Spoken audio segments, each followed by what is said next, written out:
Esta é a 7ª mensagem da série de 10 sobre os salmos que Jesus Cristo citou, ou 2, 3 casos em que Jesus foi citado no Novo Testamento como cumprimento de alguns dos versos dos salmos. Então, os salmos, escrituras para aqueles que viveram no tempo de Jesus e que, portanto, conheciam os salmos. E sempre a gente tem a mesma estrutura. A gente cita um salmo, a gente aponta para o Evangelho quando que o salmo foi citado por Jesus, e a terceira parte é o que isso tem a ver conosco. A estrutura é a mesma nas 10 mensagens, e eu estou na 7ª e vamos terminar no ano que vem. E aqui o título é A Pedra Angular. Logo depois a gente vai chegar a esse verso específico que é o verso 22. Mas antes de chegar ao 22, me acompanha nos primeiros versos. Vamos fazer aqui um comentário breve sobre o conteúdo desse salmo. Sabe como ele começa? Eu não vou ler agora o salmo inteiro não, tá? Mas sabe como que ele começa? Ele começa assim: rendei graças ao Senhor, porque Ele é bom, e a sua misericórdia dura um ano.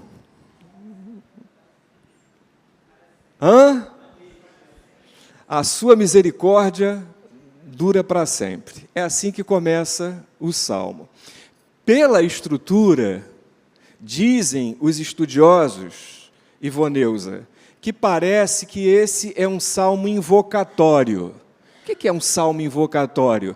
É como que as pessoas iam ao templo e cantavam, e recitavam. Então, por mais de uma vez, aparece no salmo essa expressão: o Senhor é bom, a sua misericórdia dura para sempre. Então, é como que as pessoas cantavam isso, recitavam isso, repetiam isso. Então, a bondade de Deus, a bondade me seguirá, como nós habituamos a cantar. Então, veja, nós chegamos ao último sábado, ao último fim de semana do ano de 2025, e podemos estar mirando em 2026 como a fazer planos e a traçar projetos. Podemos estar já olhando o que está por vir e mirando no ano próximo. Mas me permita, nessa reflexão, antes da afoiteza de colocar o pé no ano que vem, que tal um olhar retrospectivo para o ano que vai terminando? A reflexão dessa manhã privilegia um olhar retrospectivo. Toda a liturgia dessa manhã tem falado de gratidão.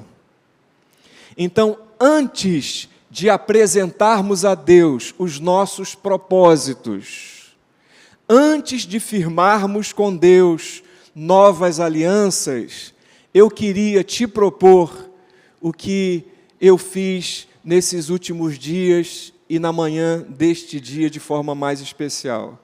Da gente olhar para trás e a gente ser capaz de perceber que ao longo deste ano não nos faltou a bondade de Deus. E é por isso, esse olhar retrospectivo, que nos faz constatar a bondade de Deus, que nos leva à segunda afirmação: o Senhor é bom, e a sua misericórdia dura para sempre. Baseado no ano de 2025, aonde a bondade de Deus se manifestou ao meu favor e ao teu favor, a gente vai entrar com esta certeza em 2026, que a bondade de Deus não se esgota quando um ciclo se encerra. Um ciclo se encerra e a bondade de Deus permanece. Até porque, em termos naturais, diria até, arriscaria dizer, biológicos, essa mudança de ciclo cultural de um ano para o outro não diz muita coisa, talvez não diga nada. É altamente convencional. Você está mudando de patamar, mudando de época, do dia 31 para o dia 1º de janeiro, como se a vida fosse mudar porque o ano está mudando, porque um ciclo está mudando. Em termos naturais, vai continuar. A vida é um contínuo. E a gente, a partir do Salmo 118, a gente tem essas duas afirmações já no primeiro verso. A bondade de Deus e a misericórdia de Deus permanece. Bem, nós podemos ler este salmo e devemos fazer a seguinte pergunta: devemos ser gratos a Deus por quê? Eu perguntei isso para vocês no início do culto. Agora eu pergunto para o texto. Por que devemos ser gratos a Deus? Primeiro, Ele é bom, verso 1. Segundo, a sua misericórdia dura para sempre, ainda no verso 1. Terceiro, estávamos aflitos, e quando clamamos, Ele respondeu. Estou baseado no Salmo de número 5. Dá uma olhada aí no Salmo de número 5. Alguém pode ler em voz alta para mim? Verso 5 do 118.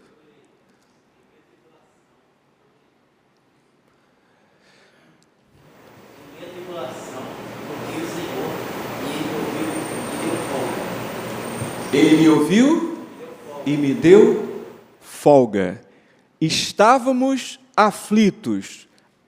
Nas nossas tribulações, Ele ouviu a nossa voz e nos respondeu.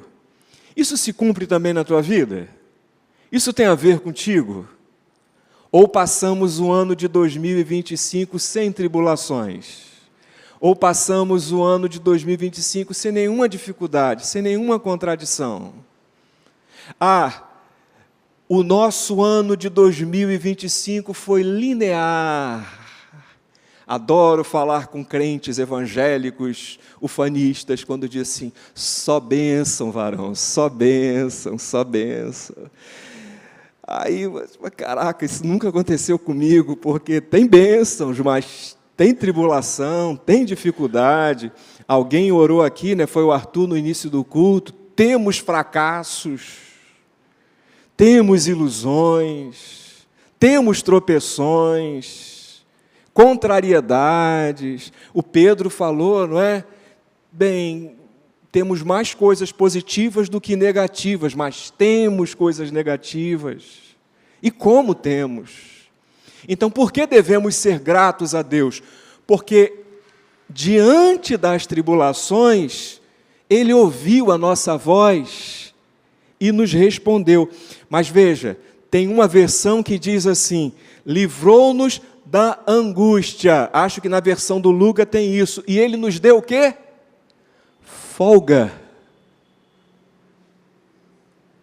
Aí outra versão diz assim, bem, livrou-nos e Ele alargou o nosso espaço. Se angústia está falando de compressão, está falando de canto, encurtamento, se angústia tem a ver com sensação de que o nosso espaço está diminuindo, então o texto está dizendo que neste momento de angústia, Ele alarga, Ele afrouxa, Ele dá espaço. Não obstante, também está afirmando que nem sempre a questão, o problema foi resolvido. Mas nós tivemos um espaço, um respiro. Isso aqui pode causar confusão em muita gente de fé, porque parece que ter fé é transportar os montes. E quando a gente não transporta, fica tudo lá de um lugar, é como se nós não tivéssemos fé. Então, nós devemos ser gratos, porque num tempo de tribulação e angústia, nós erguemos a nossa voz e Ele nos deu um respiro, e Ele nos deu uma folga, e Ele nos deu capacidade de suportar.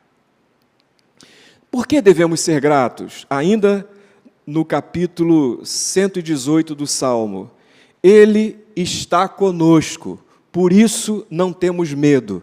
O verso de número 6. Alguém pode ler em voz alta para mim, o verso 6?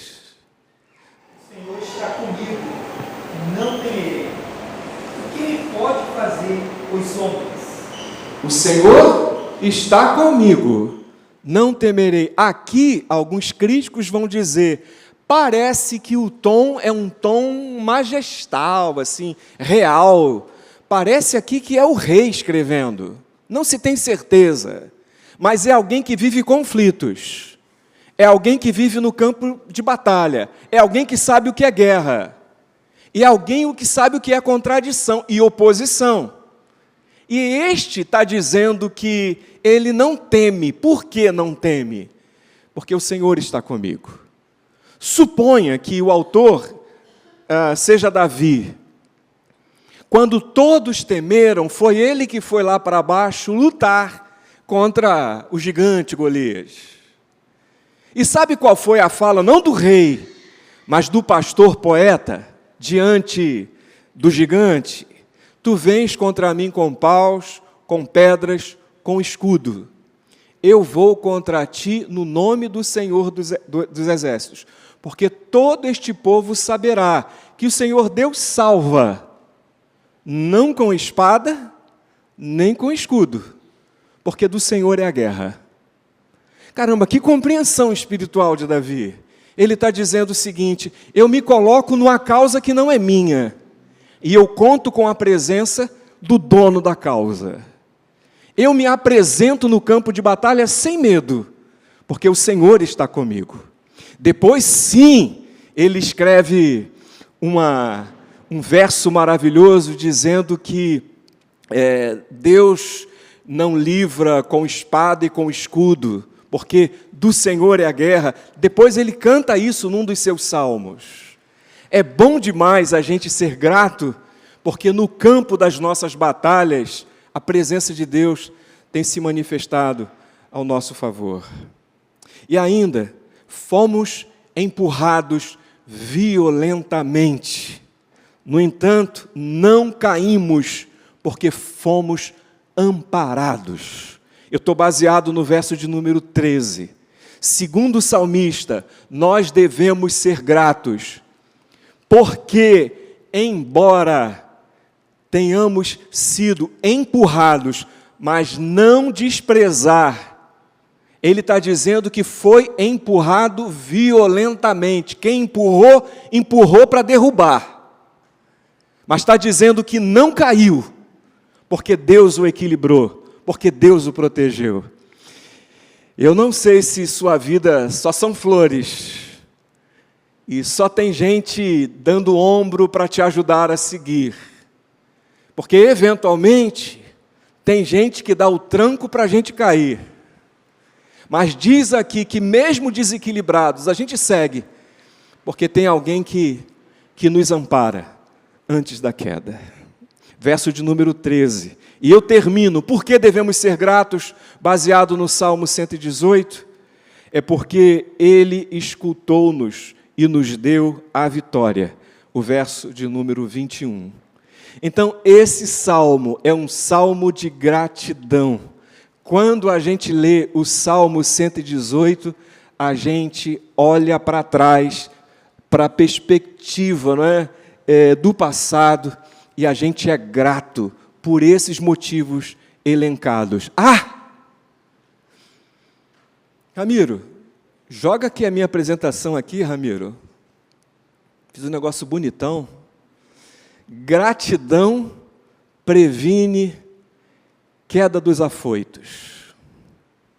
Quando a gente está com pressa, a gente pode se desequilibrar, porque o desejo de pisar em 2026 e zerar 2025 pode nos levar a esquecer todos esses motivos, todos esses livramentos, todas essas vitórias, não obstante todas as batalhas e todas as dificuldades pelas quais nós passamos.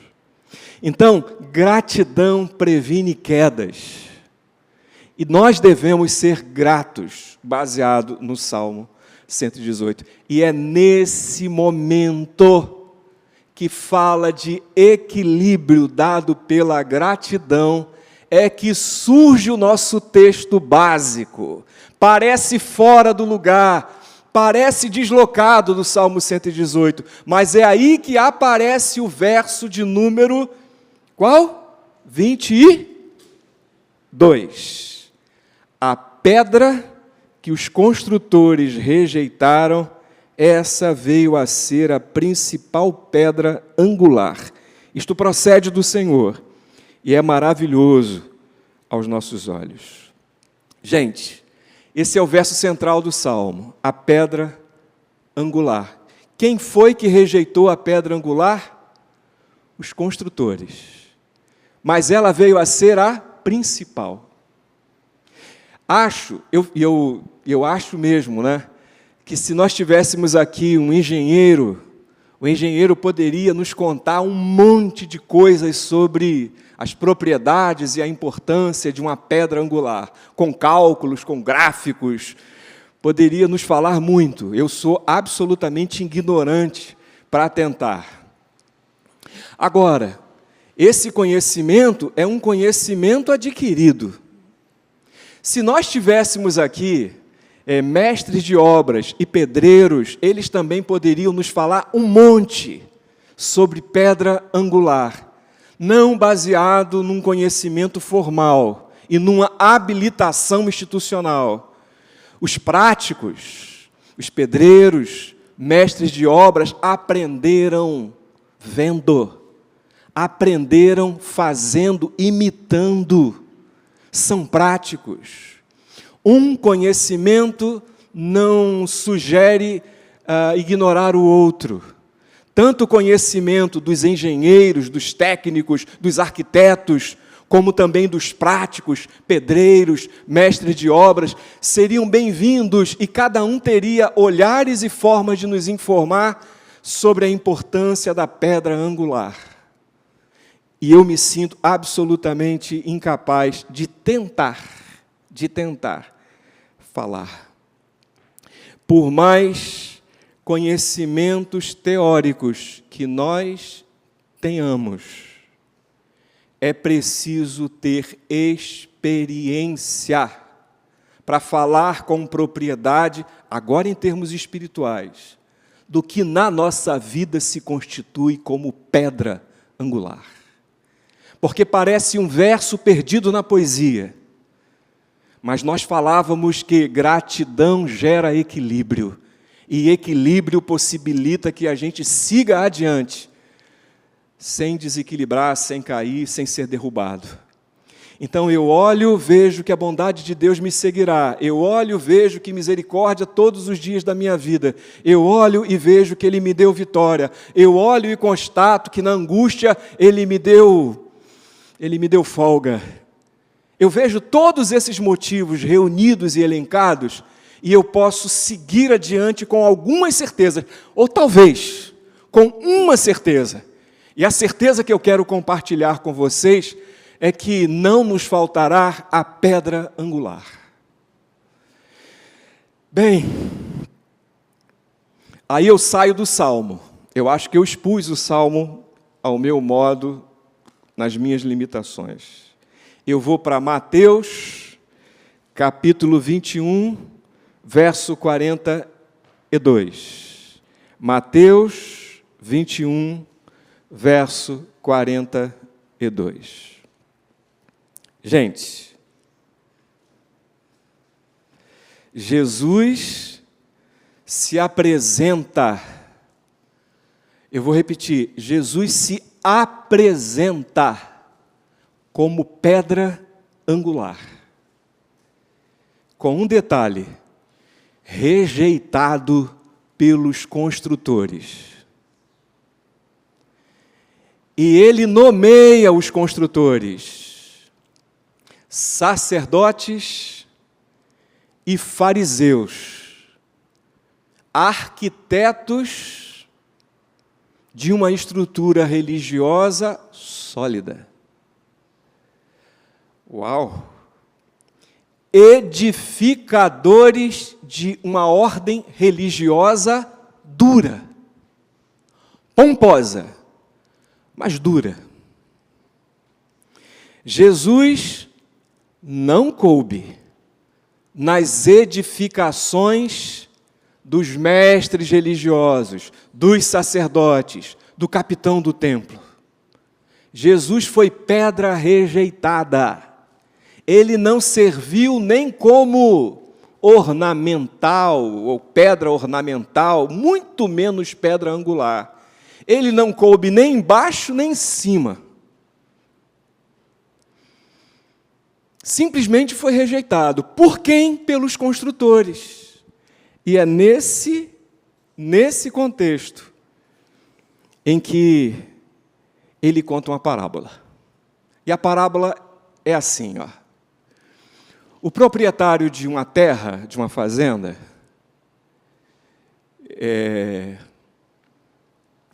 trabalhou bem a terra, construiu lagares, deu boas sementes, arou a terra, jogou sementes na terra, fez tudo bonitinho, mas estava sem tempo. Precisou viajar para o exterior. E sabe o que fez o fazendeiro, o proprietário?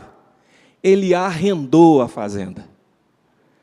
Bem, ele vendeu a fazenda. Ele tinha um certificado, como a dona Raimunda tem, uma escritura da terra. Ele não passou direitos, ele tratou de que a terra seria arrendada. O combinado era o seguinte: vocês escolhem, e uma parte da colheita é minha, mas por quê? Eu não vou trabalhar, mas eu estou arrendando. A terra é minha.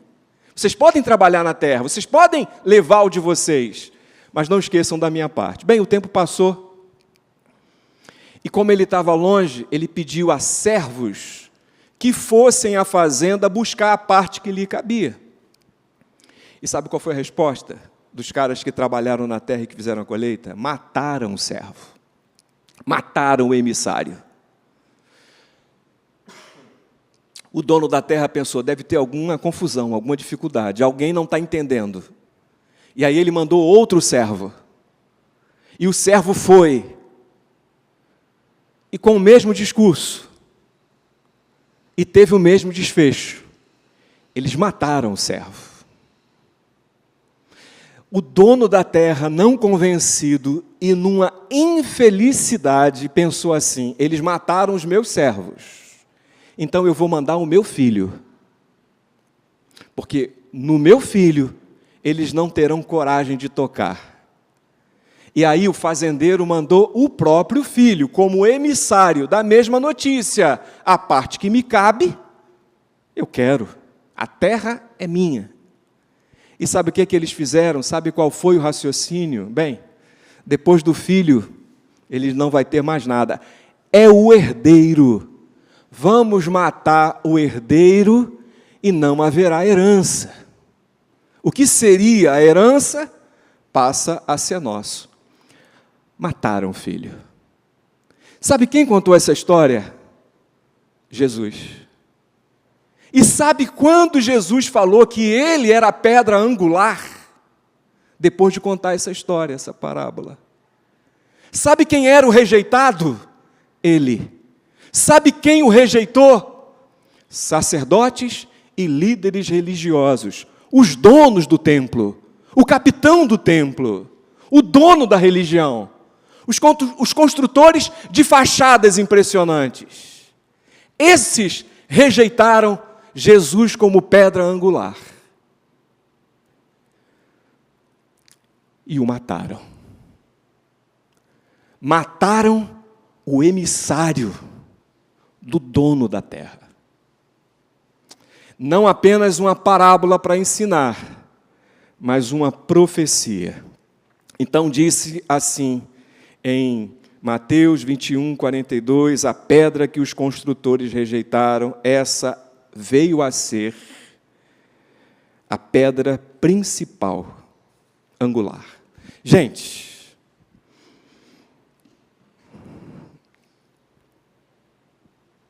permite um momento de, como é que se diz, Beth? Não, raciocínio não, de extraordinário, né? Jesus como leitor da Bíblia, que é isso, hein? Ele está lendo o Salmo e ele está citando um texto bíblico que todo mundo conhecia, só que ele está aplicando a uma realidade totalmente nova. Ele está dizendo que o Salmo também é messiânico. É profecia que se cumpre nele. Pedra angular, rejeitada, e passa a ser a principal pedra da construção. Bem, Ramiro, passa aí, Ramiro. Atos 4, 11. Vou contar outra história. Vocês estão com tempo? Estão com tempo? Estão, né? Tá, beleza?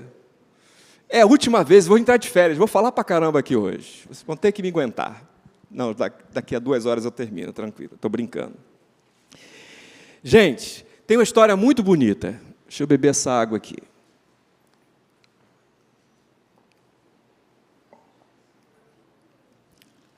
Tem uma história muito bonita.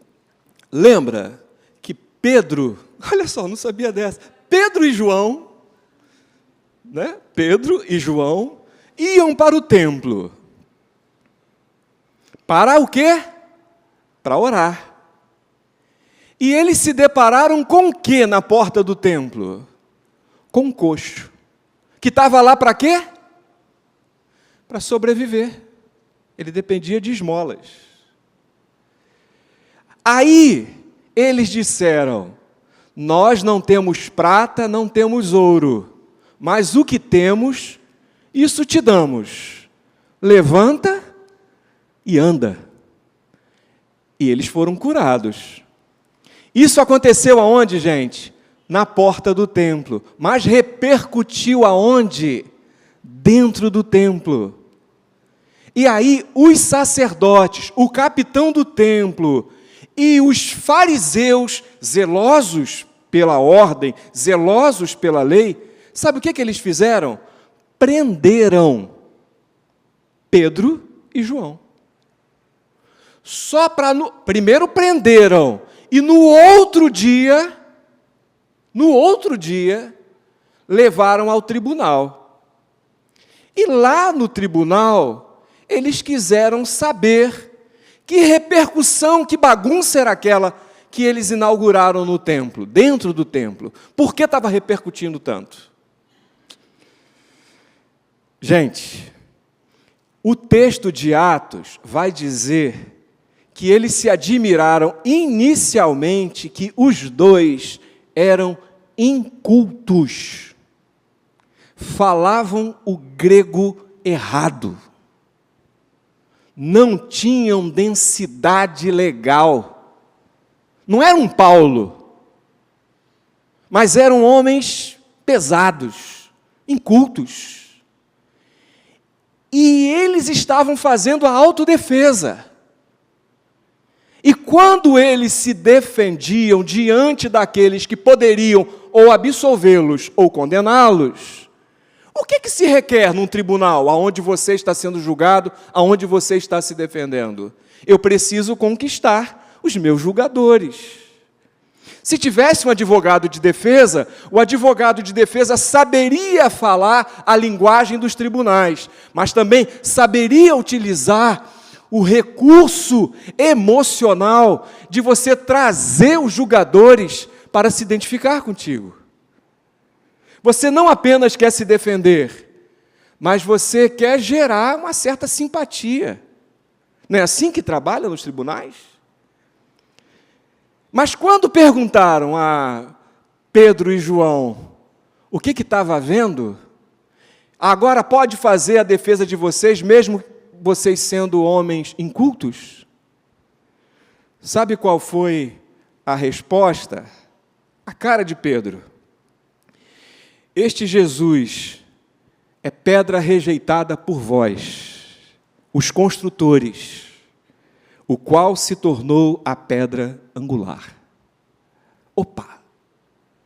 Disse o Salmo, Jesus aplicou a si, e esses dois potencialmente ouviram quando Jesus ensinou a parábola, quando se apresentou como pedra angular, e agora eles, Cristo morto, ressurreto, e eles levando a missão adiante, presos que estavam, eles se defendem, mas eles se defendem acusando. Eles se defendem não afrontando, mas confrontando. Eles se defendem falando de forma franca o que poderia levá-los à condenação. Mas nós não podemos deixar de falar das coisas que temos visto e ouvido. E o que eles falaram era pura verdade, a ponto de impressionar quem estava no tribunal. Eles fizeram a leitura exata, mas eles estão dizendo mais: vocês, sacerdotes, líderes religiosos, vocês o rejeitaram, vocês o mataram. É este Cristo que nós pregamos, o rejeitado. Agora é pedra principal. Caramba, que grandeza! Ou que falta de juízo. Depende do modo de olhar. Ramiro, vem comigo. Abre em Efésios capítulo 2, verso 20.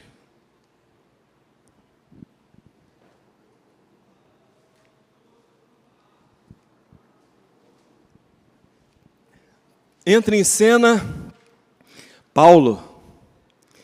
Paulo escreve para a comunidade que estava na cidade de Éfeso.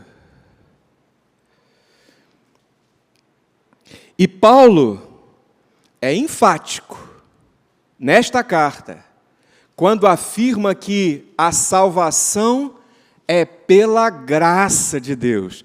Pela graça sois salvos. Não vem de vós. É dom de Deus, é dádiva, é presente, é grátis. A graça de Deus, olha só, gente, olha só o que Paulo está dizendo nesta carta, não só nesse capítulo. A graça de Deus é redundante, é gratuita, mas tem um detalhe. A graça de Deus não se limita à comunidade de Israel. A graça de Deus transbordou e chegou aos gentios. A salvação não se restringe a um povo, a uma raça, mas ela se estende a todos aqueles que assim desejarem. E neste sentido, a graça que transbordou, a graça que extravasou, a graça que chegou a quem antes não estava contemplado, aos não-judeus, a nós, esse é o assunto de Paulo. E ao defender esse seu argumento nesta sua carta, eu leio versos 19 e 20, do capítulo 2 de Efésios. Assim já não sois estrangeiros e peregrinos, mas concidadãos dos santos, e sois da família de Deus, edificados sobre o fundamento dos apóstolos e profetas, sendo Ele mesmo, Cristo Jesus, a pedra angular.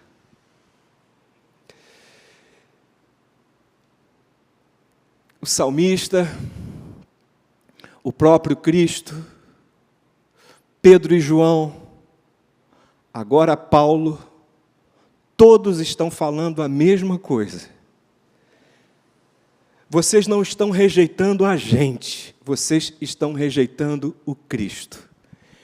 E todos eles falaram para o mesmo público. E isso deve nos levar a uma reflexão. Todos eles estão falando para um público, para uma audiência de religiosos bem situados. Religiosos bem situados. Que construtores são esses que rejeitam a pedra principal?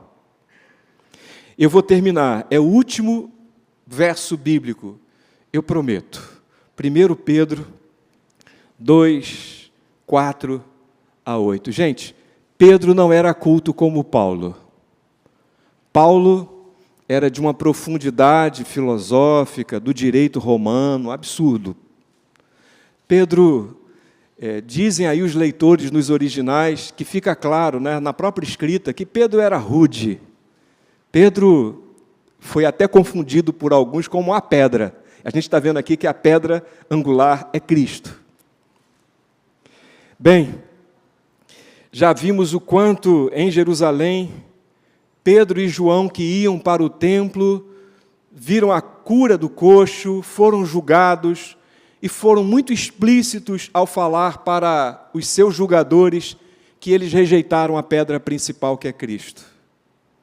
Agora, na sua carta, Pedro apresenta um contraste fundamental. Ou Cristo vai ser pedra de tropeço para alguns, ou ele vai ser pedra angular. Ou ele vai ser o sustentáculo, ou ele vai ser o equilíbrio, ou ele vai desequilibrar. Agora, nessa sua primeira epístola, ele retoma esse mesmo tema. Pedra principal, como base forte, como suporte que dá equilíbrio, ou como pedra de tropeço. Ele utiliza esse contraste nessa sua referência. Bem, termino a exposição bíblica, e eu acho mesmo, que por si só já nos dá a dimensão desse salmo citado por Jesus e por que Jesus o citou. E, a título de conclusão, os textos bíblicos aqui reunidos apontam para o sentido de experiência. E deixa eu lhes falar de forma assim bem pastoral. Mais do que o conhecimento teórico que nos credencia até a falar e a sermos religiosos, nós estamos precisando da experiência, em que a nossa vida é equilibrada por uma certeza fundamental. E a certeza é que Jesus Cristo é a pedra angular. É o que nos dá suporte e nos ajuda a permanecer e a continuar. Não Cristo como uma lembrança, mas Cristo como uma experiência. Experiência de vida, que nos traz convicções. Nós estamos vivendo como eu nem diria sociedade, como humanidade, uma crise, sabe de quê? De confiança. É muita informação. E nós hoje estamos vivendo um colapso em quem confiar. Ou como, ou não desconfiar. Está o tempo todo, nós estamos perplexos diante de tanto avanço, de tanta informação, mas ao mesmo tempo de tanta insegurança. Quem é que está falando a verdade? Quem é que está produzindo verdade? E tudo, há um colapso de confiança. E dizem os especialistas em economia que a falta ou a crise de confiança pode levar a um colapso econômico. Se não há confiança nas instituições do mercado, vai colapsar. Então veja, não é uma coisa subjetiva, é muito objetiva. A ciência precisa de confiança. Nós precisamos de confiança na ciência. Mas nós andamos descrentes. São muitas versões para a mesma situação. A crise de confiança, a insegurança, a desequilíbrio. Nós estamos absolvidos e tomados por um mundo e por uma sociedade onde há muito desequilíbrio. E eu até diria também, até muitas enfermidades sendo geradas por esse estado de coisas, por muita ansiedade, por muita insegurança, por muito medo. Porque temos informações muitas, múltiplas, o tempo todo, em tempo real. Duvidamos quem é que pode cuidar bem dos nossos filhos. Duvidamos quem é que está falando a verdade. Duvidamos dos espaços religiosos. Duvidamos dos sacerdotes. Duvidamos dos profetas. Duvidamos das igrejas. Eu não sei você, mas eu sim. E aí a gente precisa, num mundo tão confuso, de tanta insegurança, a gente precisa de uma experiência que é uma pedra angular. A gente precisa voltar a se deslumbrar com a pessoa de Jesus. A gente precisa ter encontros diários com Jesus. A gente precisa fazer de Jesus o nosso, essa palavrinha também é aí dos especialistas e é antiga, o nosso arrimo da nossa fé. A nossa fé está posta nele, a nossa existência está posta nele, e a partir dele a gente lê o mundo. E a partir dele a gente faz escolhas. E a partir dele a gente traça planos. E a partir dele a gente se vê, a gente se olha nele como referência maior. Nessa manhã, eu deixei o texto dessa mensagem e me ocorreu uma experiência que eu falei, não tem nada a ver com a mensagem, mas vai que, né? Em 2014, eu fiz uma viagem, missão, com vários profissionais de saúde, para a Amazônia, floresta amazônica, vários médicos, dentistas, enfim. E era uma missão com a população ribeirinha, que Missões tinha, né, como contato, e a gente foi lá. Experiência de vida maravilhosa. O objeto mais cobiçado por todos e mais necessário, em primeiro lugar, era a rede. Éramos um grupo de mais de 50 pessoas, e todos foram orientados a levar a rede. Chegamos em Belém, fomos para uma embarcação, onde passaríamos 16 horas navegando no rio. E todos precisávamos colocar a rede e navegarmos sem assento, sem cama, sem colchonete, mas a rede é natural, os locais fazem isso, e nós fomos estimulados a fazer o mesmo. E quando chegamos ao nosso destino, nós ficaríamos hospedados na embarcação, e o lugar de pousar, descansar e dormir era a rede, cada um com a sua. Mas eu tenho uma mulher muito preocupada, e ela me deu muitas recomendações, malária, isso, aquilo, outro, todos nós tivemos que tomar todas as vacinas, tal. E aí, gente, uma manhã, logo no primeiro dia que a gente chegou lá, eu untei o meu corpo todo, eu me lambuzei, sabe de quê? Repelente. No meio da floresta amazônica, eu me enchi de repelente. Era a hora do café, era um descampado. E aí já éramos um grupo com os locais, umas 70, 80 pessoas. E um lugar bonito, uma comida maravilhosa, assim, um tempero maravilhoso. E um café da manhã, sabe, regrado, maravilhoso. E quando fizemos uma fila, ainda todo mundo ainda sonolento, para tomar o café da manhã e começar o dia do trabalho, de repente eu vi algumas abelhas vindo na minha direção. Mas tinha umas 70 pessoas. E eu comecei a achar que uma abelha estava falando para outra que eu estava ali. Porque o que eram algumas abelhas se transformaram num enxame. E elas começaram a me sobrevoar. Aí eu comecei, vários pensamentos rápidos.